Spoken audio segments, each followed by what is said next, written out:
Millions of people have lost weight with personalized plans from Noom. Like Evan, who can't stand salads and still lost 50 pounds. Salads generally for most people are the easy button, right? For me, that wasn't an option. I never really was a salad guy. That's just not who I am. But Noom worked for me.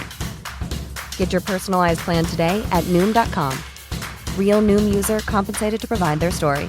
In 4 weeks, the typical Noom user can expect to lose 1 to 2 pounds per week. Individual results may vary. Ryan Reynolds here from Mint Mobile. With the price of just about everything going up during inflation, we thought we'd bring our prices down. So to help us, we brought in a reverse auctioneer, which is apparently a thing. Mint Mobile Unlimited Premium Wireless. How to get 30, 30, bit to get 30, bit to get 20, 20, 20, bit to get 20, 20, bit to get 15, 15, 15, 15, just $15 a month? Sold! Give it a try at mintmobile.com/switch. $45 up front for 3 months plus taxes and fees. Promo rate for new customers for limited time. Unlimited more than 40 gigabytes per month. Slows full terms at mintmobile.com. Since 2013, Bombas has donated over 100 million socks, underwear, and T-shirts to those facing homelessness. If we counted those on air, this ad would last over 1,157 days. But if we counted the time it takes to make a donation possible, it would take just a few clicks. Because every time you make a purchase, Bombas donates an item to someone who needs it. Go to bombas.com/ACAST and use code ACAST for 20% off your first purchase. That's bombas.com/ACAST, code ACAST.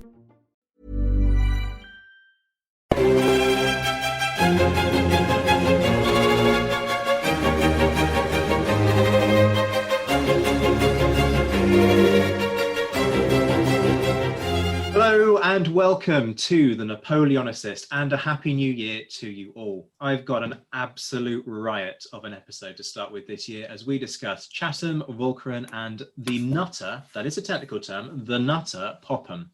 This is an interview I've been looking forward to for ages because I am joined by Jacqueline Reiter. Many of you will know her from Twitter. She is just a genius in terms of taking her research and making everybody howl with laughter, whilst also being kind of the font of all knowledge on questions of patronage, politics, the Walcheren expedition, and a certain pompous prat by the name of Sir Home Popham. Jacqueline wrote the acclaimed biography, The Late Lord Chatham, The Life of John Pitt, 2nd Earl Chatham, and it's brilliant to finally have her on The Napoleonicist for a one-to-one interview. Jacqueline, I can't believe it's taken me so long to do this. How are you doing? I'm fine, thank you. No problem. It's very exciting to be here, really.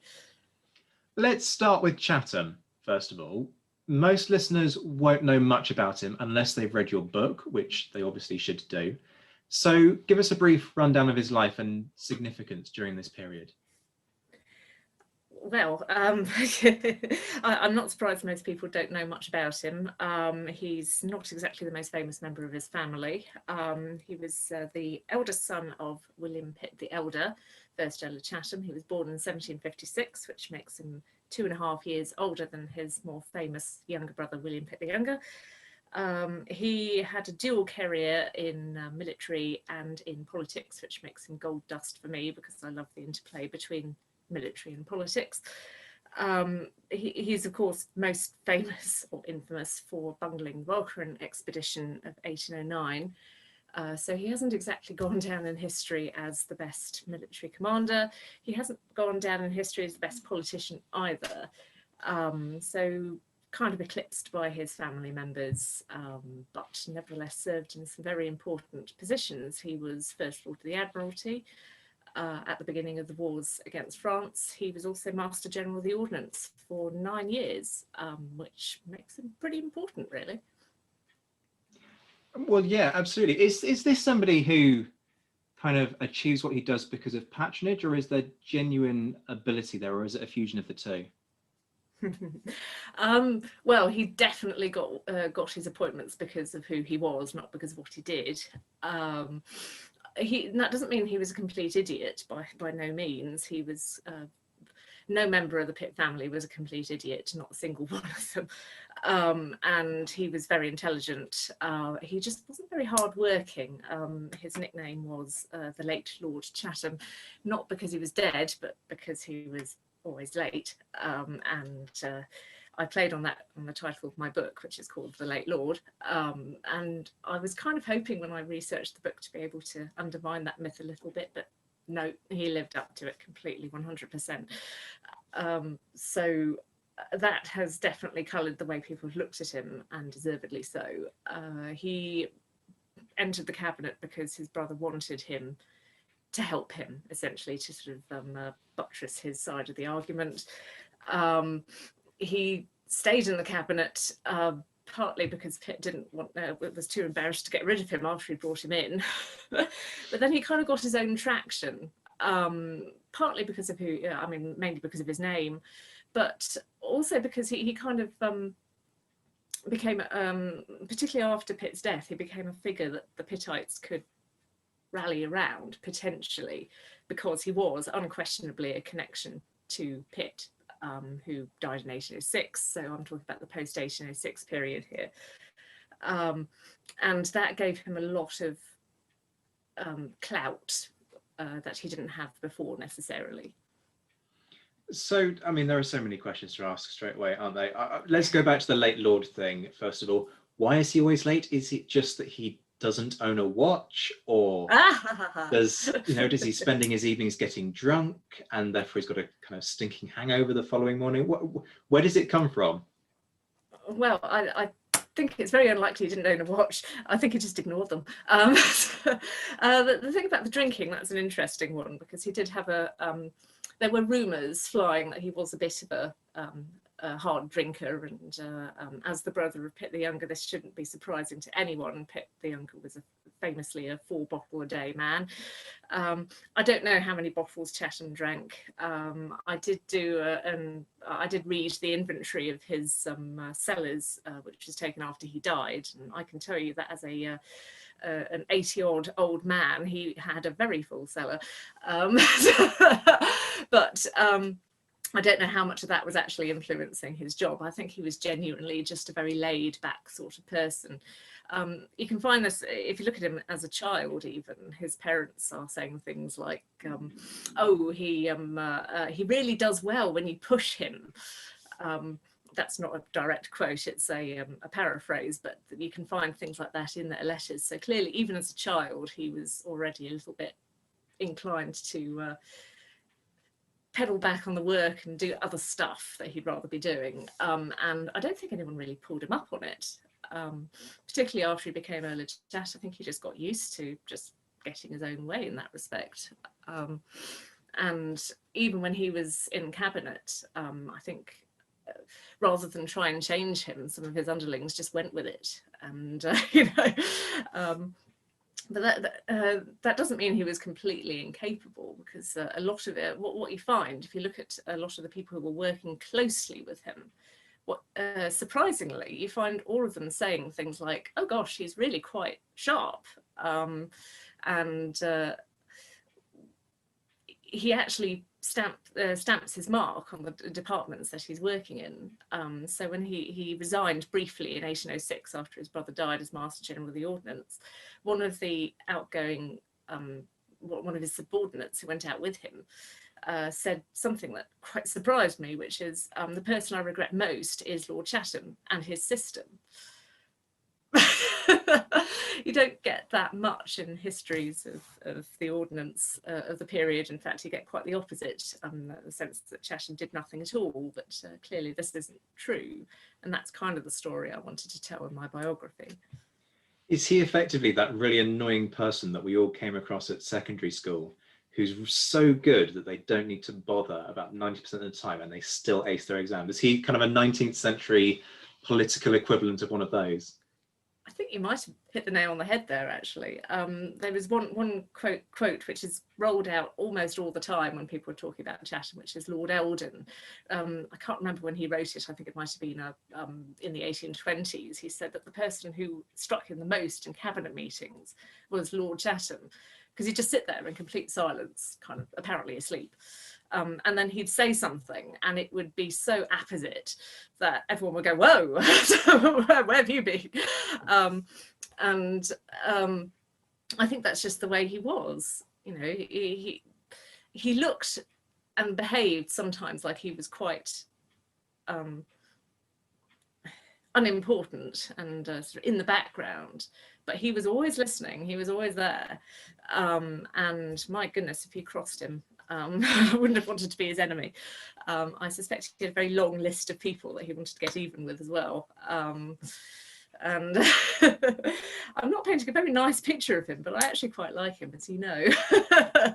Is this intellect something that runs in the family? Because Pitt the Younger is meant to have been an incredibly sharp, almost kind of genius level individual, isn't he?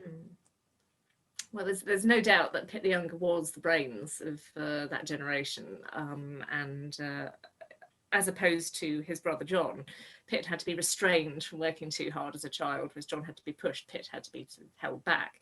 So they had very different personalities right from the start there. There is a sense that Chatham had the edge on Pitt in certain respects. Apparently he was much better at maths than Pitt as a child. I don't know if that carried on into adulthood. Certainly when they were doing, when their private tutor was recording how well they did, Chatham nearly always got full marks, whereas Pitt was kind of more middling. And I also, by the way, sneakily get the feeling that Chatham was his tutor's favourite throughout life, not just as a child. I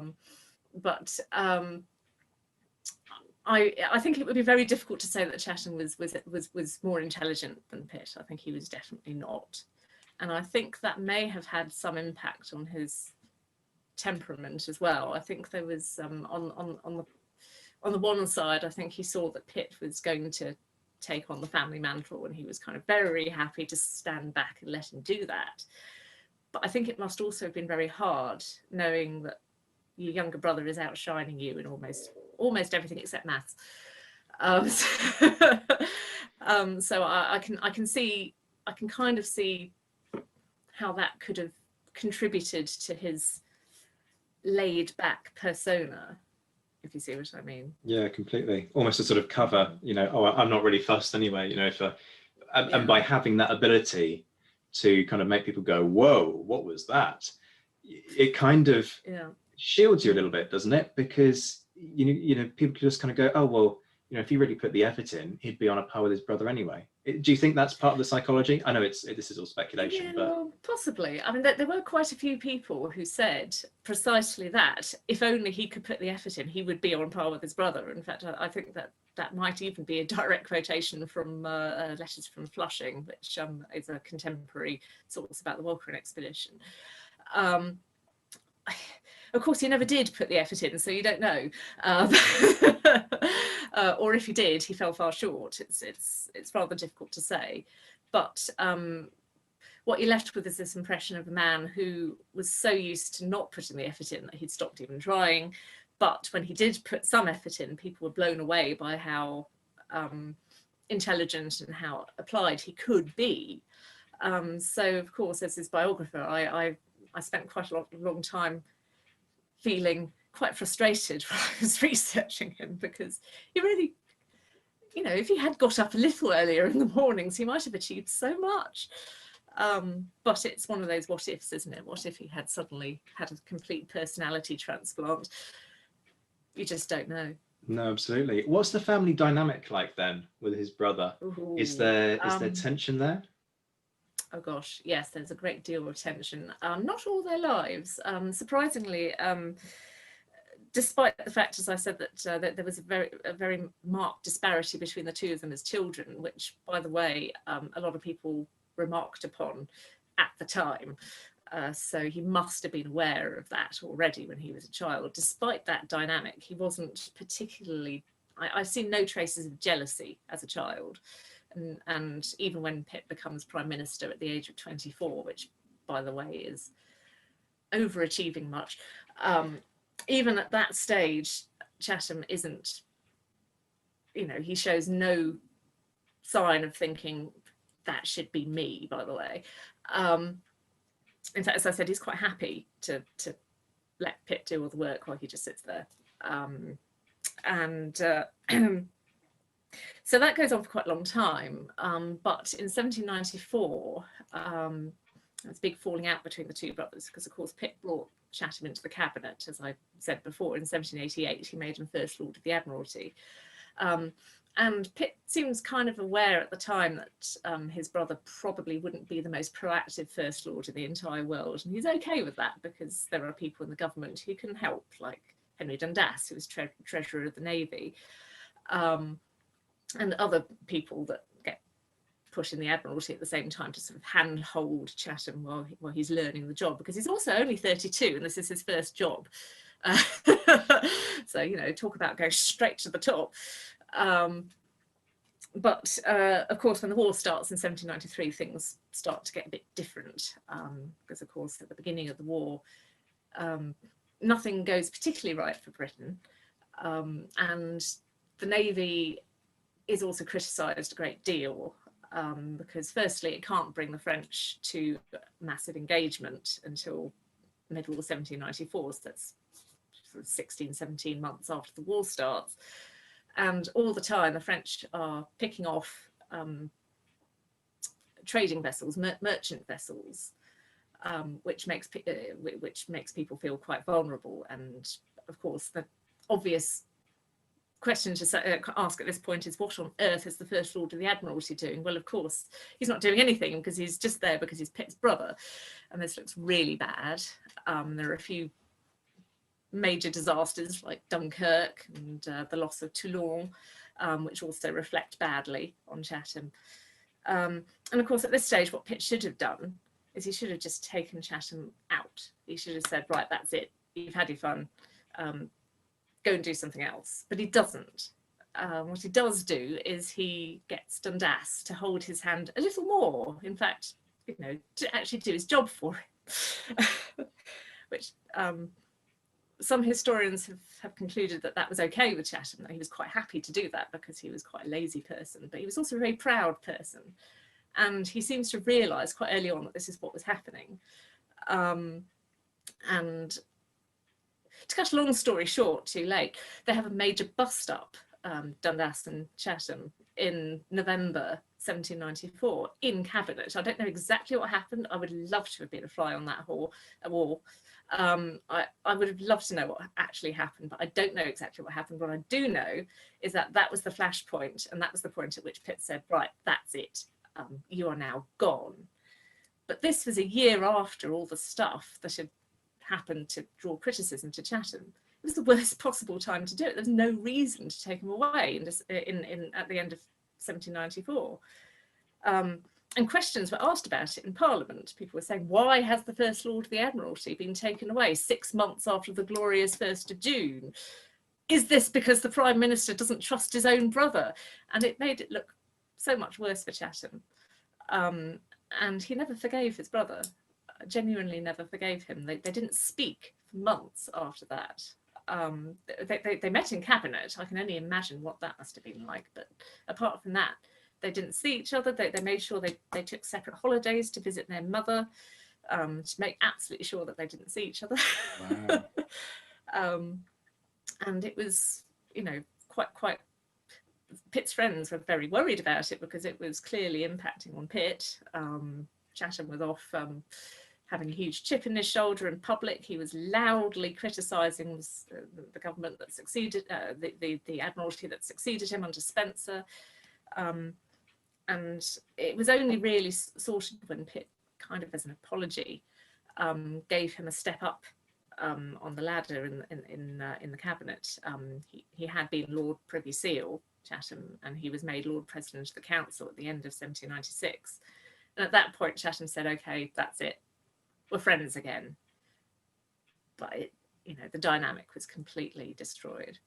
Absolutely. This is why making family members significant figures in government is probably not the best idea.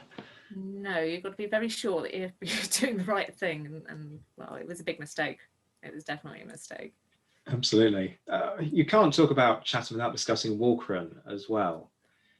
Explain to folks who perhaps aren't familiar what the plan was, first of all, with that expedition.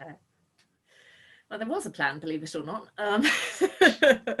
It was quite complicated, actually. It's going to be very difficult to explain this without having a map. to explain. I don't have one. I foolishly didn't provide myself with one.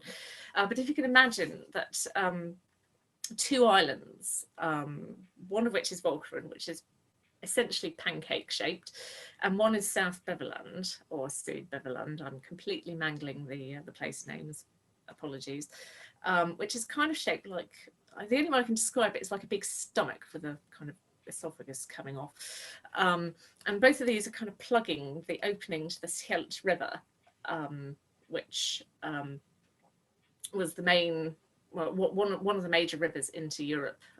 Went through Antwerp, which was a big trading centre and shipbuilding centre being quite important there. And of course, Napoleon had taken over the Netherlands. He'd made his brother king of the Netherlands. And this was deeply worrying to Britain because the Scheldt was a very, very important river, and it's just opposite the British coast. And right there in Antwerp is the second, well, I think it's the second, maybe it's the third biggest. It's one of the biggest shipbuilding centres in Europe, where Napoleon is desperately building ships. Potentially with the intention of invading either the south coast of Britain or, much more likely, Ireland, because it's one of the best places to get to Ireland by sea. So the aim was to get to Antwerp, destroy the dockyards. This was supposed to be a very, very swift plan. It was supposed to be what Lord Castlereagh, the Secretary of State for War, described as a coup de main.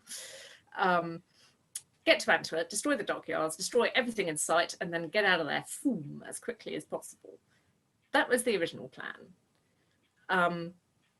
The problem is the Scheldt River is very, very, very difficult to navigate because it's very shallow, and there are lots of sandbanks. And let's face it, the maps weren't entirely up to date. So they were essentially kind of picking their way as carefully as possible. And also, the other thing you need to know about the Scheldt River is it divides into two at Walcheren. It becomes the East Scheldt, which goes around the top, and the West Scheldt, which is the main bit, which is just below Walcheren, and much wider and much deeper. The idea was to get into the West Scheldt with the main part of the force straight to Antwerp. This didn't happen for a number of reasons. There were supposed to be, I think, 4 separate forces. I should backtrack here and say they had 40,000 men in total. This was a much bigger operation than anything that was going on anywhere else at that time, including in the peninsula at that stage. This was meant to be the campaign. It was meant to deal Napoleon a blow from which he would never recover. So part of the force was supposed to land on Walcheren, march straight down to the main town, or the most important military town, which was Vlissingen, which we know as Flushing, which is right at the most southern point. Disable that from the land side, while the ships, the British ships, were supposed to come in and block them from the seaside or the riverside. To allow this to happen, the British also had to land another force just opposite in a place called Cadzand, which was, I think it's less than a mile away. It's very narrow. I mean, if you go there, you can see it quite easily across the water, and disable the battery that the French had there so that the ships could come in and block Vlissingen. Another force would land on South Beverland, the other island, the one that I said was shaped a bit like a stomach, and disable all the batteries that would impede the fleet's access to Antwerp. Meanwhile, the main part of the force would sneak in straight down the West Scheldt. I think it's 14,000 men, maybe I can't remember the precise numbers, but it's the main part of the force, and land at a place called Sandvliet, which is, I think, 9 miles still from Antwerp, but then they'd be able to march with the fleet technically following them and covering them as they went. It doesn't take a genius to see that this depends on a heck of a lot of different variables and hardly any of the variables actually fell into place. It would be quite funny if it wasn't so tragic. The first thing that went terribly wrong was that the wind blew in the wrong direction, which you kind of expect, but they weren't really expecting it. And the entire force ended up in the east shunt, not the west shunt. Right. So they were in the wrong place. That's a pretty fundamental flaw right there. Yeah. The other thing that went wrong, which went wrong shortly afterwards, is that the force that landed, or was meant to land on Kelsand and disable the batteries there to allow because things could still have gone right at that stage had this happened. They didn't land. They were also affected by the same winds that had sent the rest of the fleet in another direction. And the commander of that force, the Marquis of Huntly, discovered two things. The first was that he didn't have enough boats to land the troops, which was a planning issue, which they should definitely have known before they left, but they didn't. And the other thing was that the French apparently had a lot more troops on land than he'd been told. Now, this was actually a front. The French didn't have that many troops on land. They were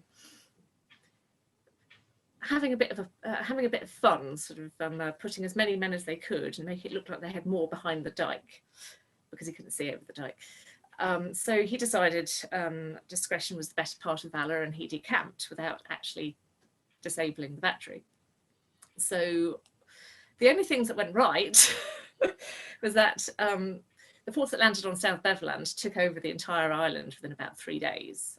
So that was fine. South Beverland was very definitely British. But Walcheren was a bit more of a problem because first the troops landed at the other end of the island from Vlissingen.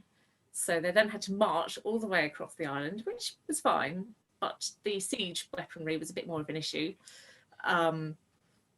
So that took a while to get into place. And then it took them a while to set up the actual siege of Vlissingen. Of course, by this point, everything focused on Vlissingen because nothing else had really gone right.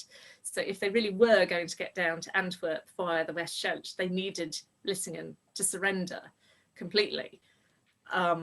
This is kind of the point that a lot of historians get hung up on. Did Chatham really have to lay siege to Vlissingen and, spend so much time doing that when he could have got on with it?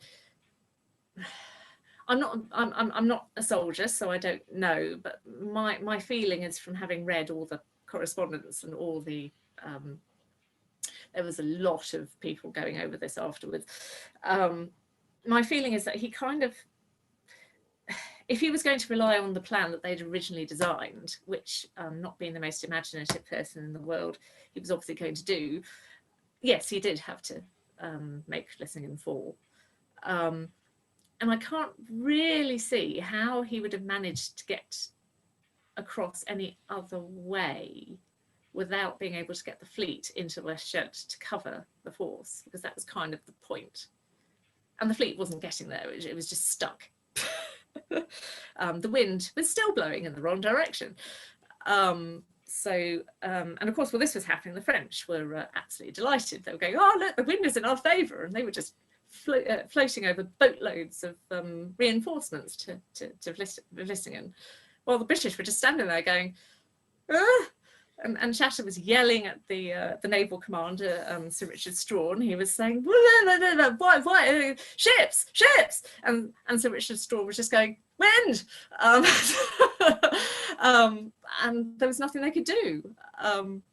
I can just imagine the French sailing across going, yeah, there's a hamster in your mother's feather elderberries. But whatever that is in French. They did eventually manage to cut off the communication, but by that point it was kind of too late, and Chatham had to get more people in Walcheren than he had intended, because he didn't know how many people there were in Vlissingen at this point. So it was a big disaster, as you can see, and the plan, which I just described, bore absolutely no resemblance to what happened. So I'm going to cut a long story short again and say it was a big disaster, and it gets worse. I was going to say, I mean, at one point when I was writing the interview questions, I was going to say that the expedition didn't go well, and then I decided that was kind of a catastrophic understatement, because it sort of goes, almost apocalyptically wrong, doesn't it? Because we also have to factor in Walcheren fever into this whole mess. Yes, very much so. And I often think that Walcheren could have been quite farcical if it hadn't actually been for what happened next with the Walcheren fever. And I think that certainly by the time that Vlissingen actually fell to the British bombardment, which it did on the 15th of August, which was, by the way, 2 weeks after they started laying siege to it. That coup de main was a bit of a limping one. By that point, I think Chatham already knew that he wasn't going to get to Antwerp. And I think that people were starting to think about what they might say when they got home, saying, well, we didn't get to Antwerp, but we did this, this is okay. Unfortunately, it was kind of too late at that point. Even if they had gone home, things would have started becoming tragically wrong very quickly. Chatham actually didn't go home immediately. He kept going.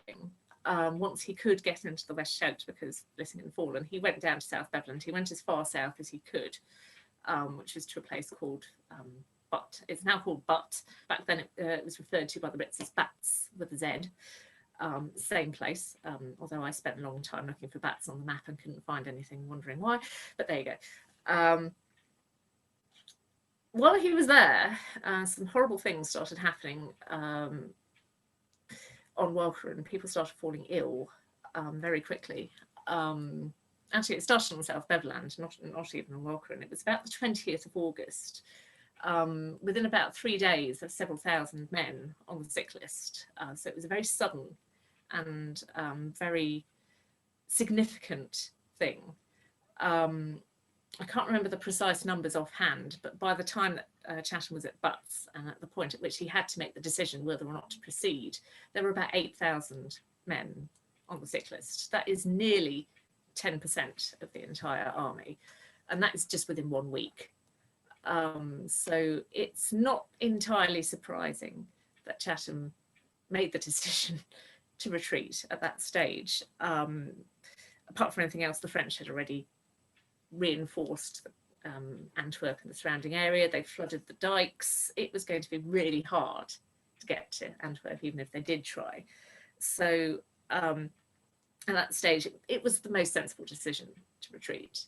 But people were dropping from sickness hourly, almost. I mean, the sense you get from the primary sources, from the people who are actually on the ground, is first puzzlement, then horror, and then almost a sense of despair. I mean, it really affected morale, obviously, because people didn't know if they were going to be next or not. People got up fine, went and were dead by bedtime. It was that quick sometimes.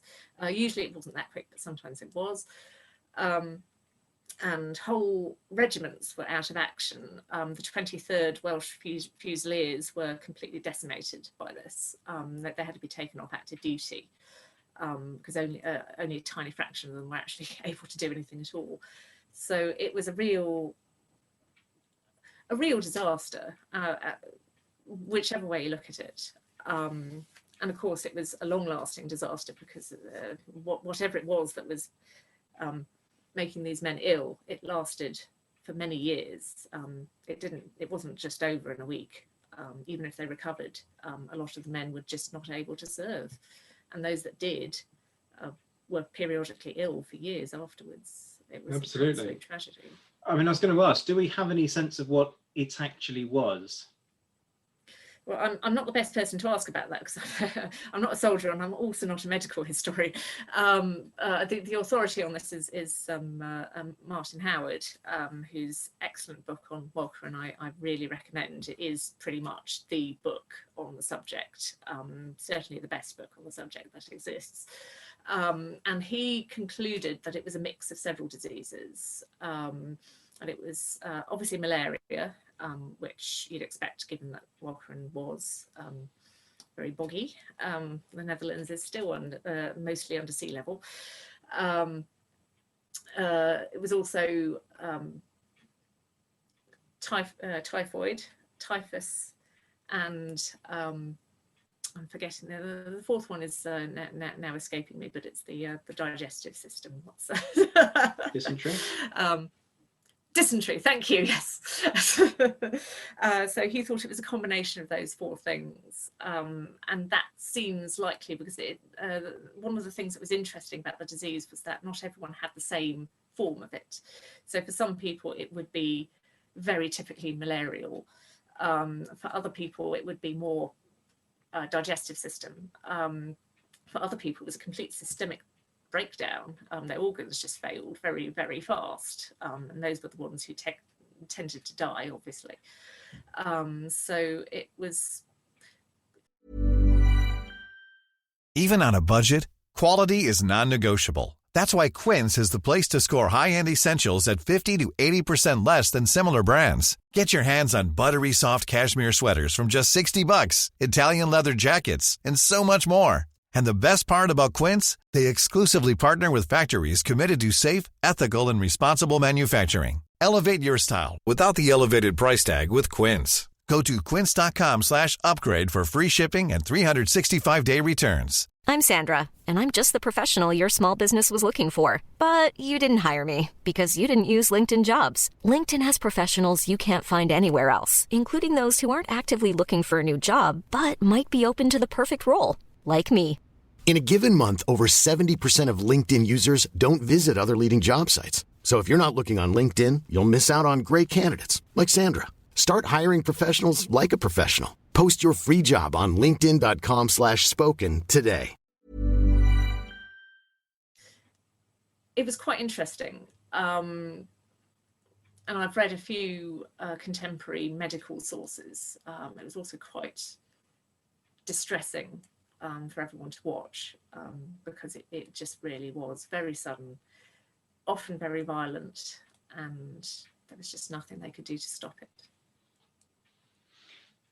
I mean, it's a pretty depressing topic, and this interview's kind of descended into a point of kind of depressive discussion. But I'm going to kind of turn it on its head now and talk about somebody who was at Walcheren, who, by contrast, is just a source of endless mirth. Because we need to talk about Popham. We really do. I've gone on the record on a few interviews now describing him as a complete nut job, which I hasten to emphasize is a highly technical term. But as we were discussing before this, it's quite accurate, really. As I said, I totally endorse it. There is, it's a very good word for him. There are lots of words you could use, some of which I can use on the airwaves, some of which I can't. But nut job's a good one. Maverick. Unpredictable. A rule unto himself. That's several words, but it's a good one. Larger than life, also several words, but also very good. I could go on, but you get the idea. I mean, the word that springs to my mind is sort of pompous prat, to be honest. So just give people a flavour of some of the things that you've discovered from this guy and what comes out of his mouth or comes courtesy of his pen. Oh gosh. Well, I can't be absolutely sure what came out of his mouth, but if it's even a fraction of what he wrote, he didn't stop talking. With Chatham, I had the problem that there wasn't very much left in the record. I had to kind of, I often described it as picking him out with tweezers from the historical record, because there'd be a hint here, a hint there. He wasn't a very prolific letter writer. With Popham, it's verbal diarrhea. It's just, oh my goodness. He was hyperactive. That's another word that I could use to describe him. He was, I don't know what his problem was, but he really had to be noticed all the time, and this meant that he was noticed. And I think one thing that you had to remember about Popham is that he's not unique. There were lots of other, so people talk about Sir Sidney Smith or Cochrane. They're very similar, but they're very different in the sense that they are well connected. Popham was not particularly well connected. He wasn't badly connected. He had family members who were quite high up in the East India Company. But he himself, he didn't have access to some of the patronage networks that other naval people did. So the person who brought him first into the Navy died when he was quite a junior lieutenant. And he didn't really manage to get any other naval patronage or any significant naval patronage that I've noticed yet. So everything he did was on his own merits, as it were. And he managed to get himself noticed by people who were not in the Navy, which is kind of how he managed to rise. So there's this tension between the naval character and the non-naval character, which is going to lead me to another term I could use to describe him, which is amphibious, which of course was his expertise. He was an expert in amphibious operations. But amphibious could also be used to describe other aspects of his career, because he really was into everything. Anyone who follows me on Twitter will know I play the game Popham Bingo, which is where I'm reading a book which may or may not have anything obvious to do with the Navy or anything Popham related. And all of a sudden there's Popham. Suddenly pops up, there's no other word for it, and waves this little flag and says, hello. And that's the point at which I say, bingo. But he is literally everywhere. Omnipresent. Okay, there's another word. So many words to use. I've only got so many to actually write the book, so I've got to be quite selective. But he's fascinating, absolutely fascinating. He really is. I mean, the reason that I call him a nut job predominantly relates to one very specific episode of his life, where, having captured the Cape of Good Hope, as he was ordered to do, he then gets into his head that it's going to be a fantastic idea to sail all the way across the Southern Atlantic and take Buenos Aires, presumably just because it's there. There doesn't seem to be any particular reason for it. And I think I'm right in saying that when his superiors hear about it, they're sort of going, what the hell have you done, man? Sort of thing. Basically, yes. What was he thinking? Oh, gosh. Well, it's not as surprising as you'd think, because in fact, Popham had been working with the government secretly for several years on plans to take advantage of the unrest in South America.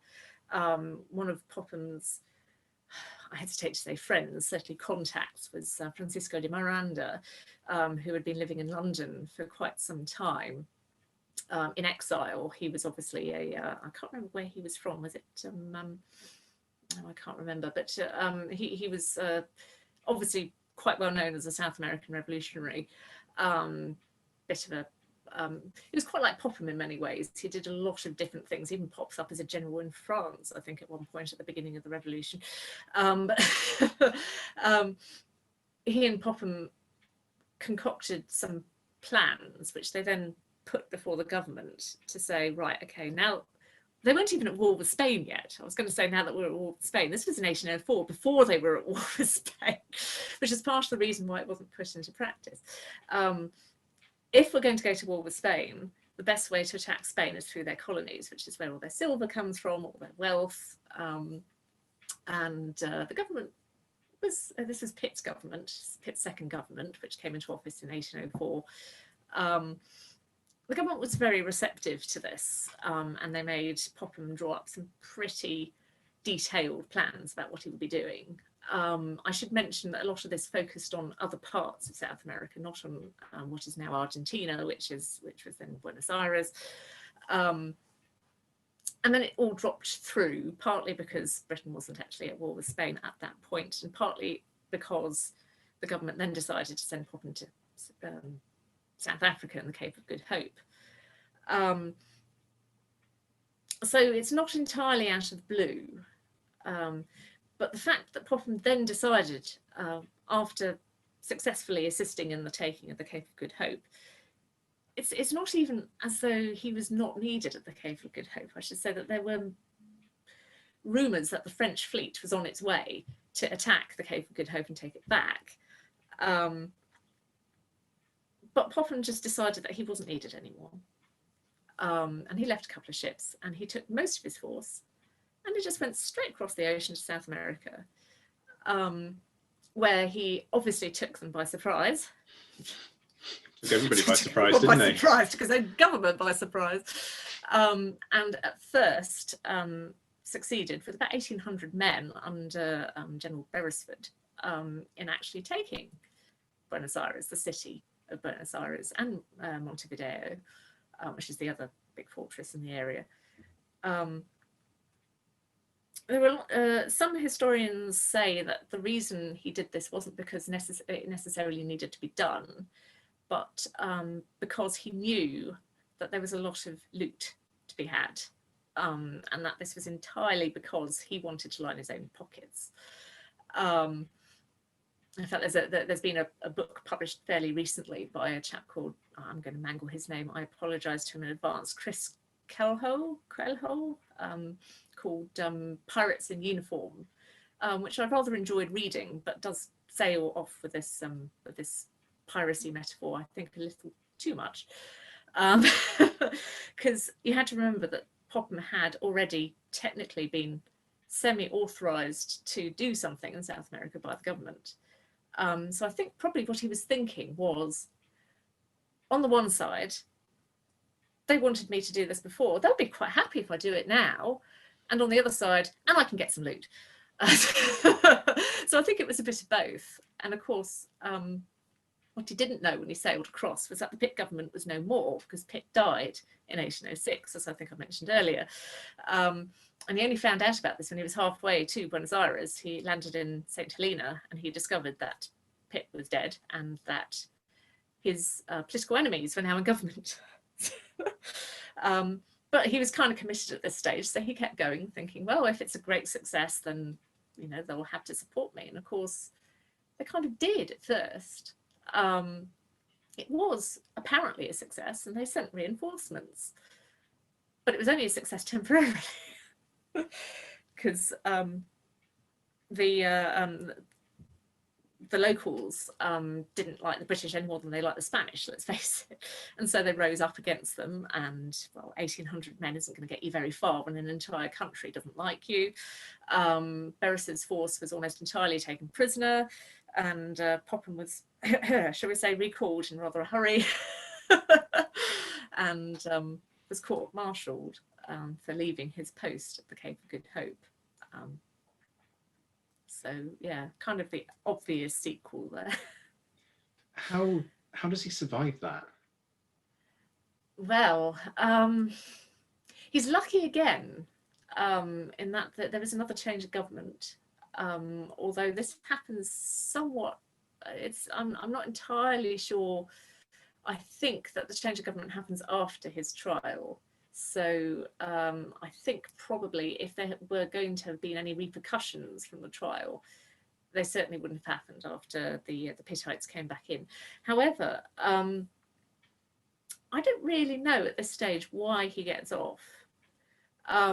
He made a big thing in his trial about the fact that he had been given permission by the government to sail off to South America at some point in the past. And he reeled in a whole bunch of witnesses from the government, including Henry Dundas, now Viscount Melville, who had been First Lord of the Admiralty at the time. He actually gets him as his first witness, which I find smacks of chutzpah. And he doesn't exactly get Dundas to play ball with him.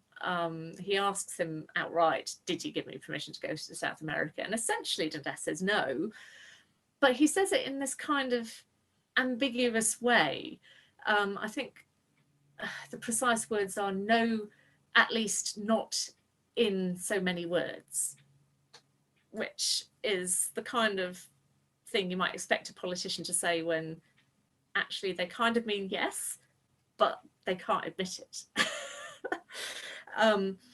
So I think probably I have to look into this a heck of a lot more. I think I'm expecting not to find anything, but I wonder whether a lot of what was talked about when they talked about South America was actually in person-to-person meetings, because Popham certainly refers to that a lot, and Dundas confirms it. But it's very difficult to say at this stage. But my spider senses are tingling, let's put it that way.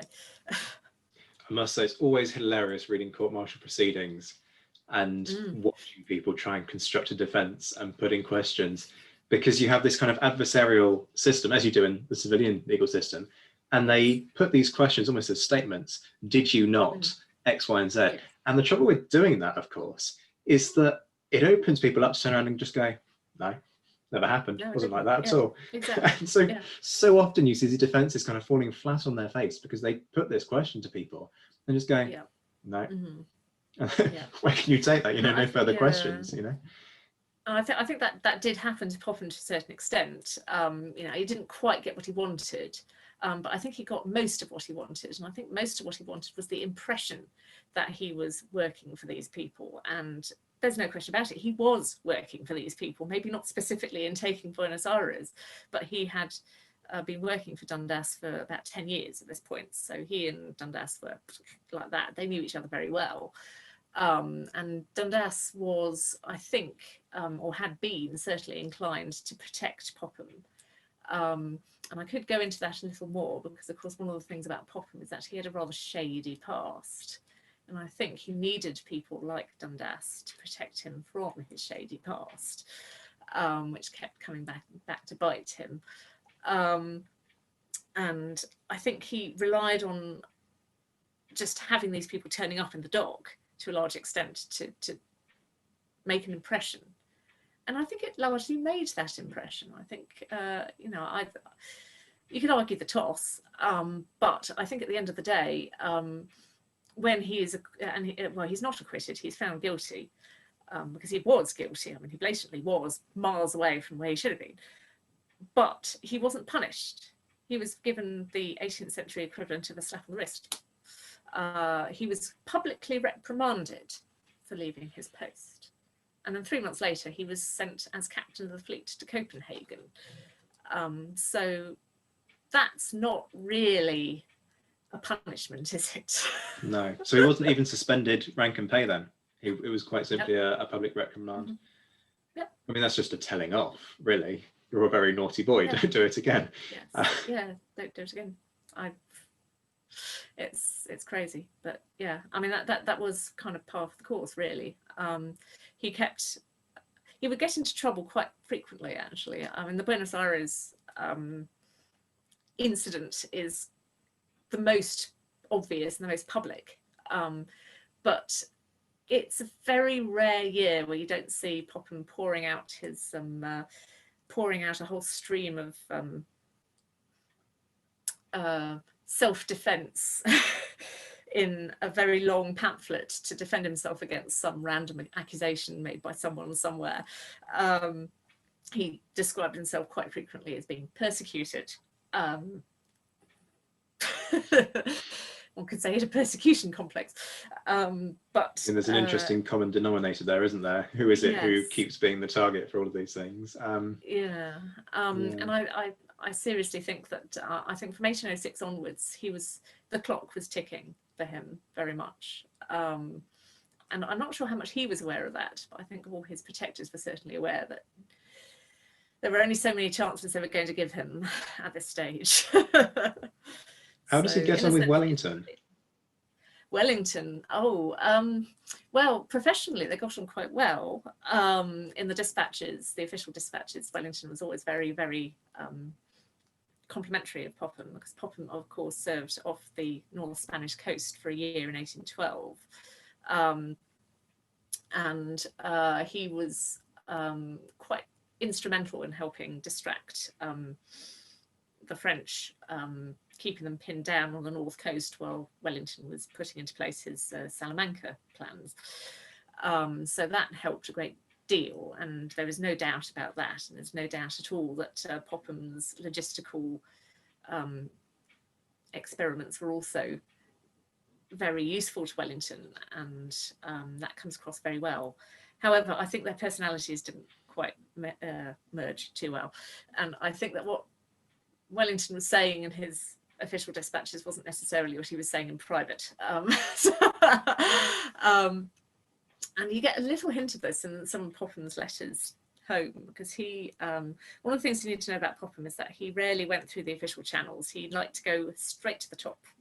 So even though his commander was Lord Keith, who was in command of the fleet in the area, he went straight to the First Lord of the Admiralty, who at that point was the second Lord Melville.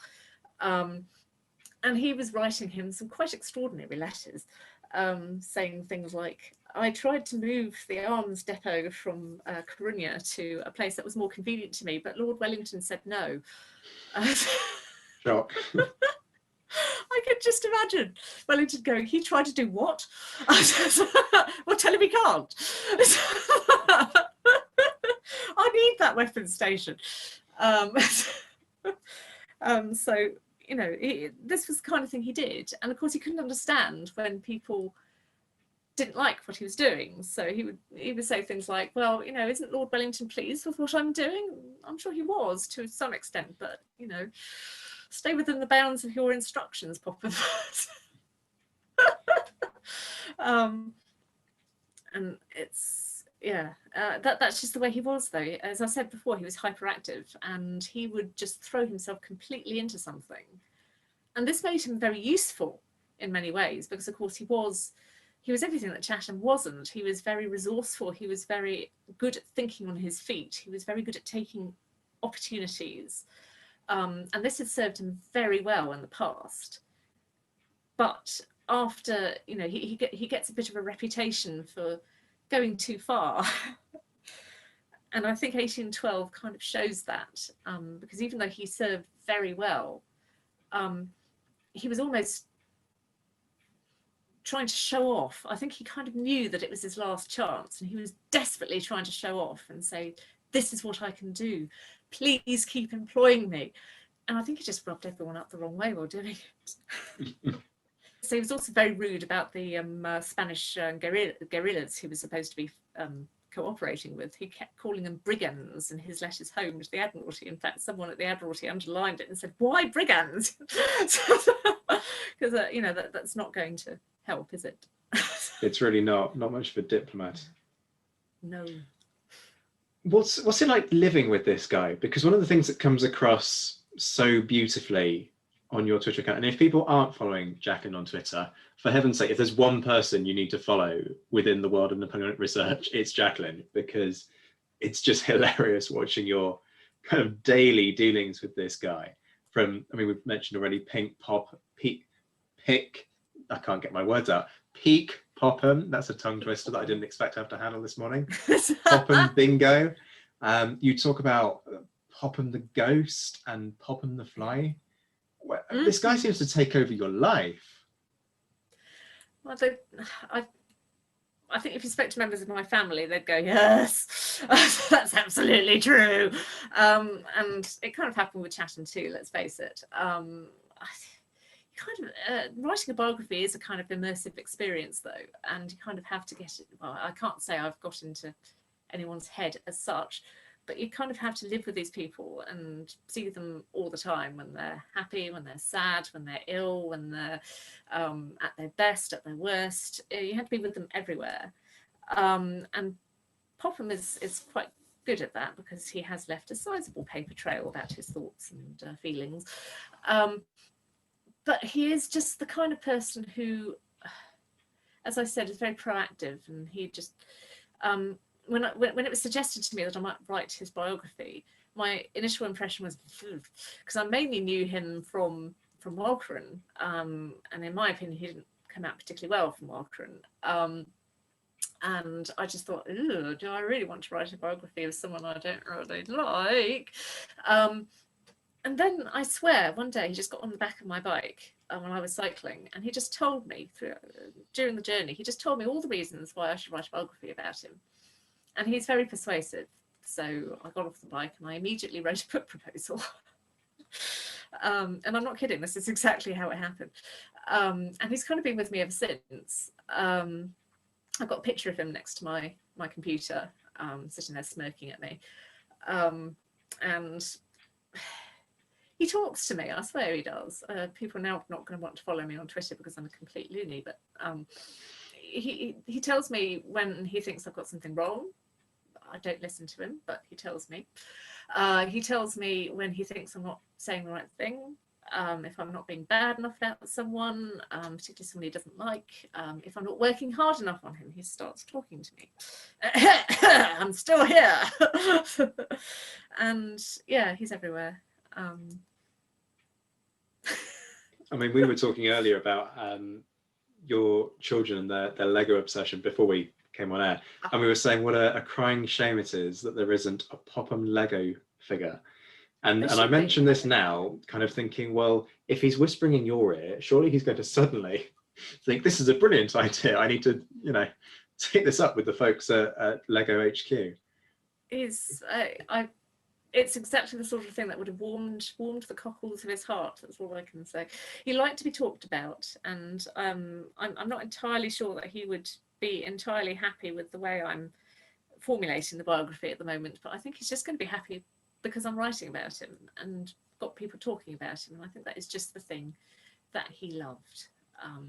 And the fact that I am talking about him 200 years after, it almost is exactly 200 years since he died. He died in September 1820, so, why not? The fact that we're still talking about him, that is exactly what he would have liked. I can just imagine him kind of writing up a whole stream of letters to people, feeling so self-important that, this historian's writing about me. It's writing this lengthy book and it'll be 500 pages long and... 2 volumes at the very least. I've got to ask, what does the future hold? When can we expect the Popham book and what can we look forward to from you beyond that?